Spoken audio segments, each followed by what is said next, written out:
Hello all, welcome to our channel. ఈ క్లాస్లో వచ్చేసి మనము 4th క్లాస్లోని తెలుగు కంటెంట్కి సంబంధించి 7th లెసన్ అనేసి చూద్దాము. ఈ లెసన్లో కంపల్సరీ 1 or 2 బిట్స్ టెట్ మరియు డిఎస్సిలో కంపల్సరీ ఉంటుంది. ప్రీవియస్ ఎగ్జామ్స్లో కూడా ఉన్నాయి. చూడండి, నేను గోదావరి. ఇతివృత్తం వచ్చేసి ఏంటి? దర్శనీయ స్థలాలు. ప్రక్రియ వచ్చేసి ఏంటి? ఆత్మకథ. నెక్స్ట్ లెసన్ గురించి చూద్దాము. ఈ వీడియో కనుక మీకు నచ్చితే లైక్ చేయండి, షేర్ చేయండి, అలాగే సబ్స్క్రైబ్ కూడా చేయండి. చూడండి, నేను గోదావరి.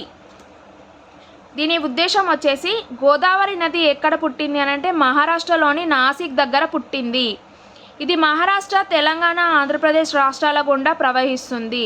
నదీ తీర ప్రాంతాల్లో అనేక పుణ్యక్షేత్రాలు ఉన్నాయి. మన తెలంగాణ రాష్ట్రంలోని దర్శనీయ స్థలాల గురించి తెలపడం ఈ పాఠం ఉద్దేశం. దర్శనీయ స్థలాల గురించి తెలపడం ఈ పాఠం ఉద్దేశము. నెక్స్ట్ లెసన్ చూద్దాము. సమస్త జీవకోటికి మూలాధారం నీరు. ప్రపంచ నాగరికతకు మూలం నీరు. నీటికి ఆధారమైన నదిని నేను. నా పేరు గోదావరి. గోదావరి మహారాష్ట్రలోని త్రయంబకం దగ్గర నా జన్మస్థలం. ఎక్కడ? మహారాష్ట్రలోని త్రయంబకం. నెక్స్ట్, హిమాలయాల్లో పుట్టిన గంగా నది వలనే ఎక్కువ దూరం ప్రయాణం చేసే దక్షిణ భారతదేశ నదిని ఏంటి? గోదావరి. నెక్స్ట్, నన్ను అందరూ దక్షిణ గంగా అని పిలుస్తారు. ఏమని పిలుస్తారు? దక్షిణ గంగా. నన్ను తెలివాహన నది అని కూడా అంటారు. దక్షిణ గంగా, తెలివాహన నది, దక్షిణ భారతదేశ నది, వీరన్నీ మొత్తం ఒకటే, గోదావరిని పిలుస్తారు. నెక్స్ట్, ఎందుకంటే నేను తెల్లగా ఉంటాను కాబట్టి నేను నిజామాబాద్ జిల్లాలోని కందుకుర్తి దగ్గర. నిజామాబాద్లో ఎక్కడ? కందుకుర్తి. నిజామాబాద్లో ఎక్కడ? కందుకుర్తి. అలాగే తెలంగాణలో ప్రవేశిస్తాం. ఇక్కడ మంజీరా, హరిద, ఇది కూడా ప్రీవియస్ డిఎస్సిలో వచ్చింది. మంజీరా హరిద నదితో కలిసి విశాలమైనను. ఇక్కడ నిజామాబాద్ దగ్గర, జిల్లాలోని కందుకుర్తి దగ్గర, తెలంగాణలో ప్రవేశిస్తాను. ఇక్కడ మంజీరా, హరిద నదులతో కలిసి విశాలమైనను. ఇక్కడ ప్రాచీన సంగమేశ్వర ఆలయం ఉంది. ఎక్కడ సంగమేశ్వర ఆలయం ఉంది? నిజామాబాద్ జిల్లాలో కందుకుర్తి వద్ద సంగమేశ్వర ఆలయం కూడా ఉంది. నెక్స్ట్, అక్కడి నుంచి నిర్మల్. ఇప్పుడు నిజామాబాద్ నుంచి నిర్మల్కి ప్రవేశించింది. భారతదేశంలో 2వ అతి ప్రాచీనమైన సరస్వతి దేవాలయం నా ఒడ్డున ఉంది. ఈ ఊరునే ఇప్పుడు బాసర అని పిలుస్తారు. ఇక్కడ సరస్వతి మూర్తిని వేదవ్యాసుడు ఇసుకతో ప్రతిష్ఠ చేశాడని పురాణాలు చెప్తాయి. సరస్వతి స్టాచ్యూని దేంతోటి? వేదవ్యాసుడు ఇసుకతో ప్రతిష్ఠ చేశాడని నమ్మకం. వేదవ్యాసుడు ఇసుకతో ప్రతిష్ఠ చేశాడని పురాణాలు చెబుతున్నాయి. చాలామంది తమ పిల్లల్ని బల్లో చేర్చే ముందు ఇక్కడనే ఓనమాలు దిద్దిస్తారు. ఏం దిద్దిస్తారు? ఓనమాలు. దీనినే అక్షరాభ్యాసం అని అంటారు. బాసరలో, నిర్మల్ దగ్గరలో ఉన్న బాసరలో అక్షరాభ్యాసం చేపిస్తారు చిన్నపిల్లలకి. మంచిగా చదువు రావాలని బాసరలో ఊర్లో భిక్షాటన చేసి నిద్రిస్తారు. ఇక్కడ నుంచి పారుకుంటూ పోతుంటే పోచంపాడు దగ్గర ఒక పెద్ద ఆనకట్ట కట్టారు. ఇక్కడ? పోచంపాడు దగ్గర పెద్ద ఆనకట్ట. దీనినే శ్రీరామ్ సాగర్ ప్రాజెక్టు అంటారు. శ్రీరామ్ సాగర్ ప్రాజెక్ట్ అని కూడా అంటారు. నాకు జాలి దయ ఎక్కువ కదా, అందుకే రైతుల కష్టాలు తీర్చడానికి సిద్ధపడి పంట పొలాలకై సాగునీరైన ఊళ్ళో వాళ్లకు తాగునీరైనాను. అక్కడి నుంచి మెల్లగా నిర్మల్ జిల్లా సరిహద్దుల గల బాదనకుర్తి. ఎక్కడ? నిర్మల్ జిల్లా సరిహద్దులో బాదనకుర్తి వద్ద ఏడుగా చీలి సప్త గోదావరి జగిత్యాల జిల్లాలోని ధర్మపురి దిగ్గగా ప్రవహిస్తుంది. ఇక్కడ? నిర్మల్ నుంచి బాదనకుర్తి. అక్కడ నుంచి ఏడుగా చీలి జగిత్యాలలోని ధర్మపురి దగ్గర కలుస్తుంది.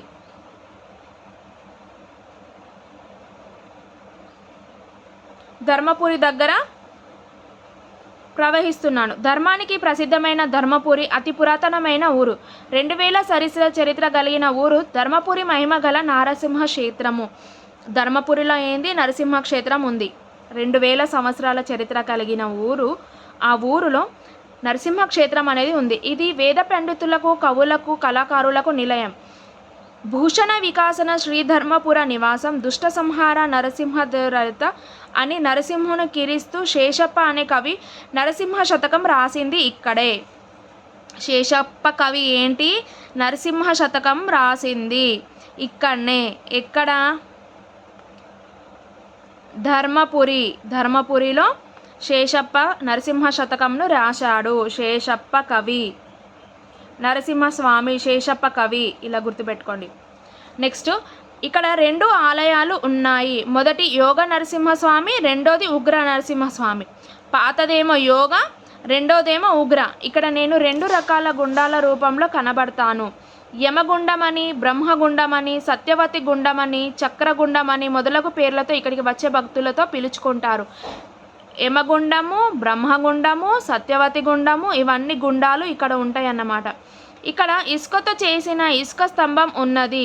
నా ఒడ్డున హనుమంతుని గుడి, సంతోషిమాత, దత్తాత్రేయుడు, శ్రీరాముని గుళ్ళు కూడా ఉన్నవి. ఇక్కడ సోమ బుధ వారాలలో ప్రత్యేకించి నన్ను పూజించి మొక్కలు తీర్చుకుంటారు. ఇక్కడ సోమ బుధవారాలలో ప్రత్యేకంగా పూజలు చేసి మొక్కులు తీర్చుకుంటారు. గంగా స్నానం, నర్సయ్య దర్శనం, ధర్మపురి చూస్తే యమపూరి ఉండదు అనే మాట గ్రామ ప్రసిద్ధిని తెలియపరుస్తున్నాయి. అక్కడి నుండి మెల్లగా నేను రాయపట్నం చేరుతాను. ఇక్కడ నా మీద ఒక వంతెన కట్టారు. అది కరీంనగర్, ఆదిలాబాద్ జిల్లాలను కలుపుతుంది. ఈ వంతెన దాటి ఆదిలాబాద్ జిల్లాలో 1 కిలోమీటర్ నడిస్తే గూడెం గట్టు ఉంది. ఏంటి? ఆదిలాబాద్ జిల్లా నుంచి 1 కిలోమీటర్ నడిస్తే గూడెం గట్టు కనబడుతుంది. దాని మీద సత్యనారాయణ స్వామి వెలితీశాడు. ఇక్కడ సత్యనారాయణ స్వామి ఉన్నారన్నమాట. నెక్స్ట్ తెలంగాణలో ఉన్న అతి ప్రాచీనమైన సత్యనారాయణ స్వామి గుడి ఇదే. ఇక్కడ ప్రతిరోజు సత్యనారాయణ స్వామి వ్రతాలు జరుగుతున్నాయి. ఇక్కడ నాకు దక్షిణం వైపు ఒడ్డున కోటిలింగాలు ఉంది. ఏంటి? ఇక్కడే దక్షిణం వైపున ఏముంది? కోటిలింగాలు ఉంది. ఈ కోటిలింగాల గుడి ఎంత గొప్పదో మీకు ఎరికేనా? చెబుతా వినండి. అయితే కోటిలింగాలు భారతదేశానికి సగభాగం దాకా పరిపాలించిన శాతవాహనుల తొలి రాజధాని.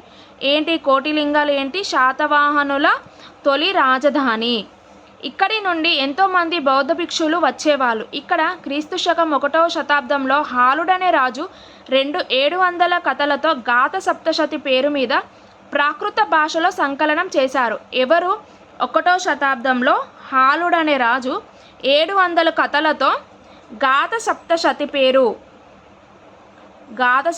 పేరు ప్రాకృత భాషలో సంకలనం చేశాడు.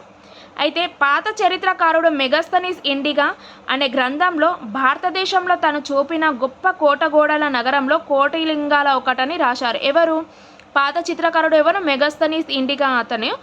అతని గ్రంథంలో భారతదేశం తను చూపిన కోటగోడల నగరంలో కోటిలింగాల గురించి రాశాడు. నేను అందరికీ వెలుతురును కూడా ఇస్తాను. ఇదేమిటి? నీళ్ళు వెలుతురు ఇచ్చుడేంటి అనుకుంటున్నారా? అవును, అచ్చంగా నిజం. నా ఒడ్డున ఎంత బొగ్గున్నదో తెలుసా? పట్టెంత బొగ్గు ఈ మట్టి పొరలలో ఉన్నది. ఈ బొగ్గుతోనే విద్యుత్ తయారు చేస్తారు. ఇక్కడ నా పేరు మీద ఒక ఊరు కూడా వెలిసింది. దాని పేరు గోదావరి కని. గోదావరి కనిలో బొగ్గు ఎక్కువ ఉంటుంది. ఇక్కడ తీసిన బొగ్గును పక్కనే ఉన్న రామగుండం ఎన్టీపీసీలో కాకుండా ఇంకా చాలా ప్రదేశాలు తీసుకుపోయి విద్యుత్ను ఉత్పత్తి చేస్తున్నారు. రామగుండంలో తయారయ్యే విద్యుత్ దక్షిణ భారతదేశానికంతా వెలుగును పంచుతుంది. ఇక్కడ రామగుండం ఉంది చూడు, సింగరేణి బొగ్గు గనులు. అక్కడి నుండి చక్కగా మంత్రకూటం చేరుతున్నాను. గోదావరి కన్ నుంచి ఎక్కడ? మంత్రకూటము. దీనిని ఇప్పుడు మంతని అని పిలుస్తున్నారు. మంత్రకూటంని ఇప్పుడు ఏమని పిలుస్తున్నారు? మంతని అని పిలుస్తున్నారు. గతంలో దీనిని మంత్రపురి అనేవారు. ఏమనేవారు? మంత్రపురి అనేవారు. ఇక్కడ నా ఒడ్డునే గౌతమేశ్వర ఆలయం ఉంది. ఎక్కడ? మంత్రకూటంలో, మంత్రినిలో గౌతమేశ్వర ఆలయం ఉంది. అట్లనే మంతినిలో అతి ప్రాచీనమైన భిక్షేశ్వరుని గుడి, ఓంకారేశ్వరుని గుడి, శ్రీలేశ్వర సిద్ధేశ్వర ఆలయం కూడా ఉంది. భిక్షేశ్వరుని, ఓంకారేశ్వరుని, శ్రీలేశ్వర సిద్ధేశ్వర స్వామి గుడి కూడా ఉంది. అలాగే మహాలక్ష్మి గుడి కూడా ఉంది. మహాలక్ష్మి గుడి. మంతని వేద పండితులకు నిలయం. మంతని అనేది ఏరియా ఏంటి? వేద పండితులకు నిలయం. ఇక్కడ ఎప్పుడు అన్నదానం జరుగుతుంది ప్రతీక.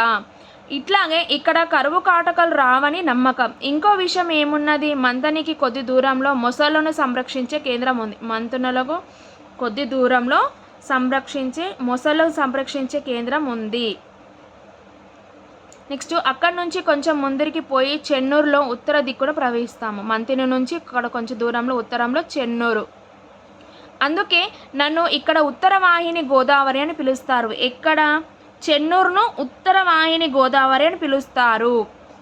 ఇక్కడ గొప్ప వేద పండితులు, కవులు, సంగీత కళాకారులు ఉన్నారు. ఇక్కడ అగస్త్య మహాముని స్థాపించిన ఎవరు? అగస్త్య మహాముని స్థాపించిన అంబ అగస్త్యేశ్వర ఆలయం, జగన్నాథ స్వామి ఆలయం ప్రసిద్ధమైంది. ఎక్కడ? చెన్నూరులో అంబ అగస్త్యేశ్వర ఆలయం, జగన్నాథ స్వామి ప్రసిద్ధమైంది. ఎవరు అంటే అగస్త్య మహాముని స్థాపించిన అంబ అగస్త్యేశ్వర ఆలయం, జగన్నాథ స్వామి ఆలయం ప్రసిద్ధమైనవి. నెక్స్ట్, చెన్నూరు నుండి ముక్తిని ప్రసాదించే కాళేశ్వరం దిక్కు కదులుతాను. ముక్తిని ప్రసాదించేది ఏంటి? కాళేశ్వరం దిక్కు వెళ్తుంది చెన్నూరు నుంచి. ఇది త్రివేణి సంగమం. ఏంటి? చెన్నూరు నుంచి కాళేశ్వరం ఏంటి? త్రివేణి సంగమం. అంటే నా లోపల ప్రాణహిత సరస్వతి నదులను కలుపుకుంటాను. ఏంటేంటి? ప్రాణహిత సరస్వతి నదులను కలుపుతుందన్నమాట. ఇక్కడ నదులను కలుపుకుంటాను కనుకనే త్రివేణి సంగమం అని అంటారు. త్రివేణి సంగమం అని అంటారు. గోదావరి, త్రివేణి, గోదావరి, ప్రాణహిత, సరస్వతి మూడింటిని కలిపి త్రివేణి సంగమం అంటారు. ఇక్కడ ఒకే పానపట్టంపై 2 లింగాలు ఉండటం ప్రత్యేకత. ఇక్కడ ఒక్కటే పానపట్టంపై 2 లింగాలు ఉంటాయి. ఒకే పానపట్టంపై 2 లింగాలు ఉంటాయి. ఒక శివలింగం కాళేశ్వరుడు, మరొకటి ముక్తేశ్వరుడు. ఒకటి కాళేశ్వరుడు, రెండోడు ముక్తేశ్వరుడు. కాళేశ్వర స్వామి నుంచి సెలవు తీసుకున్న తర్వాత గిరిజన పోరాట వీర వనితలు సమ్మక్క సారమ్మలో జన్మించిన వరంగల్ జిల్లాలో ప్రవేశిస్తాను. అక్కడి నుంచి మళ్ళీ సమ్మక్క సారల దగ్గర వరంగల్ జిల్లాలో ప్రవేశిస్తాను. ఇక్కడ సమ్మక్క సారలమ్మ పేరు మీదుగా ఆసియా ఖండంలోని అతిపెద్ద గిరిజనుల జాతర జరుగుతుంది. ఆసియా ఖండంలోని అతిపెద్ద గిరిజనుల జాతర ఏంటి? సమ్మక్క సారలమ్మ జాతర. తర్వాత అడవులు జిల్లా ఖమ్మంలోకి ప్రవేశించగానే ఒళ్ళు పులకరిస్తుంది. ఎందుకనుకుంటున్నారా? సీతమ్మ, శబరి నది, రాముడు గుర్తొస్తాడు. ఇక్కడే ఎన్నో కష్టాల పడి రామదాసు భద్రాచలంలోని రాముని గుడి కట్టించాడు. శ్రీరామ నవమి రోజున లక్షల మంది స్వామిని దర్శించుకుంటారు. నెక్స్ట్, తర్వాత పాపికొండల అందాలను తిలకిస్తూ తెలంగాణ రాష్ట్రం దాటి ఆంధ్రప్రదేశ్ రాష్ట్రంలోకి ప్రవేశిస్తాను. తర్వాత పాపికొండలను దాటుకుంటూ వెళ్ళి ఆంధ్రప్రదేశ్లోకి కలుస్తుంది. తర్వాత అంతర్వేది దగ్గర బంగాళాఖాతంలో కలుస్తాను. ఎక్కడ? అంతర్వేది దగ్గర బంగాళాఖాతంలో కలుస్తాను.